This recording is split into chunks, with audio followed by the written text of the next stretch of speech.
Ang duha lang ang sigurado ko, pero yung pangatlo, I'm not familiar with that case. But I believe that that is a violation of the Securities and Exchange Commission Act, SIC. Pero yung dalawa is, first is syndicated estafa in relation to Article 315 of the Revised Penal Code. And the other one is violation of RA 10591. This 10591 speaks of illegal possession of firearm and ammunition. So yung tatlo. Yung pangalawa, yung pangatlo sinabi ko, parang it has something to do with Securities Act. Securities Exchange Commission Act. Okay, karon ato ni kinapay naman ang kaso. Asa sila i-custody? Kung sa mob niyo nga gimo ka. Napag-usapan kanina, gusto ng mga respondent dito lang sila. Ang NBI ayaw magpayag. But the fiscal was looking of the provision of law of the rules of court wherein the requirement is that the person should be detained at the nearest police station. So nakita yan, section 5 man yung sinahit nila. I don't know what rule is that. But under that rule, a detained person should be detained at the place, in the nearest police station where the offense was committed. So since the offense was committed in Digos, they should be detained at the police station in Digos. Pero ayaw magpayag ng NBI, so nagawa ng motion ang mga abogado sa respondents. Ngayon, ginawa na, and that will be submitted to the fiscal for resolution. Hopefully, the fiscal will issue an order allowing the respondents to be transferred to the city jail of Digos, because that is allowed under the rules of court. So, karon kung mapagawas ang fiscal, so diri na sila magcustody. Di na sila magawa. Di na sila dalos Davao.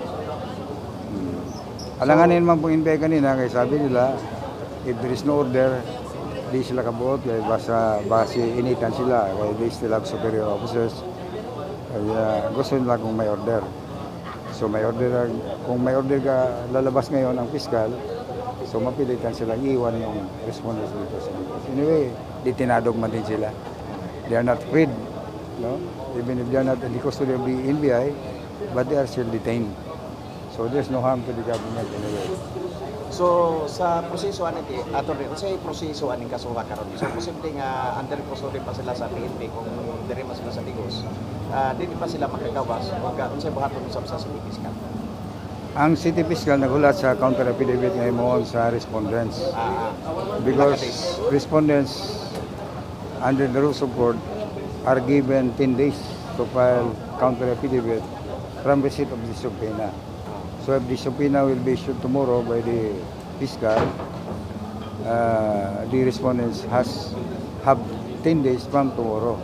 So if tomorrow is 20, so they still have up to September 30 to file counter affidavit with the right to file motion for extension of time if the 10-day period is not enough for the preparation of their counter affidavits. So 10 days ang gihatag sila, submit silang counter affidavit. After 10 days, pila ka days na po sa resolbahon sa fiscal? Under the rules of court, the fiscal is given only 30 days to resolve. 30 days? 30 days to resolve. So, labing do kaya ano, sobra sa usa ka bulan sila nga mag-custody pa, ito sila kagawas. Posible. Kung dili i-dismiss sa fiscal. Kung dili dismiss sa fiscal. Kung i-dismiss, magagawas na sila. Kung halimbawa, ang kaso ng large scale estafa, no bill ban, so may tabok nga digit silang kapiyansa. Dili ka pansa. As far as that case is concerned, other cases are available, like violation of RA 9165, 10591, legal possession, and yung pangalawa, violation of Securities Act. So, available yun. Yun lang isa na mabigat, kasi ang penalty is reclusion perpetua to death. So the penalty under the law is reclusion perpetua to death, no bail is allowed. Okay, usa ka sa mga legal counsel, doon na pabagay daghan nga mga kauban nga posible mga abogado sa tinda sa kampo ni board member ARVIN MALAZA. Mako kay Bao, kay gitawag mo ko sa anak, I was in Marbil at 12 o'clock ngayong umaga. Ngayon niya lakad diri pa, so I have to come here. Wala ko ipaniud to. Wala lang makaabot ko diri sa alas 2. Okay, attorney. So may mga kauban man sila sa board, si ARVIN, may mga lawyers nga board members po, basig mo join with sa legal panel.